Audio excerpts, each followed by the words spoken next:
Hi friends, ತುಂಬ ಬೇಗ ಮತ್ತು ಈಸಿಯಾಗಿ ಚಟ್ನಿ ಹೇಗೆ ಮಾಡೋದು ಅಂತದ್ದು ನೋಡೋಣ.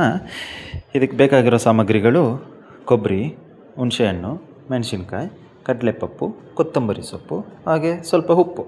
ಮೊದಲಿಗೆ ಚಿಕ್ಕದಾಗಿ ಕಟ್ ಮಾಡ್ಕೊಂಡಿರುವಂತಹ ಕೊಬ್ಬರಿನ ಜಾರಿಗೆ ಹಾಕ್ತಾಯಿದ್ದೀವಿ.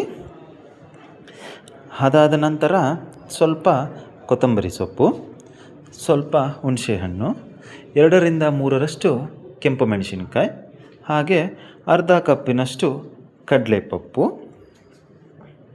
ಮತ್ತು ರುಚಿಗೆ ತಕ್ಕಷ್ಟು ಉಪ್ಪು. ಈಗ ಇವೆಲ್ಲವನ್ನು ಜಾರಿಗೆ ಹಾಕ್ಕೊಂಡಿದ್ದೀವಿ. ಈಗ ಇದಕ್ಕೆ ಸ್ವಲ್ಪ ನೀರನ್ನು ಹಾಕ್ಕೊಂಡು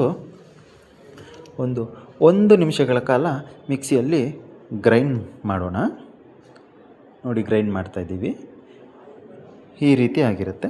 ಇದಕ್ಕೆ ಎಷ್ಟು ಬೇಕಾಗುತ್ತೋ ಅಷ್ಟು ನೀರನ್ನು ಹಾಕ್ಕೊಂಡು 2 ನಿಮಿಷಗಳ ಗ್ರೈಂಡ್ ಮಾಡಿದರೆ ನೋಡಿ ಈ ರೀತಿ ಚಟ್ನಿ ಆಗಿರುತ್ತದೆ.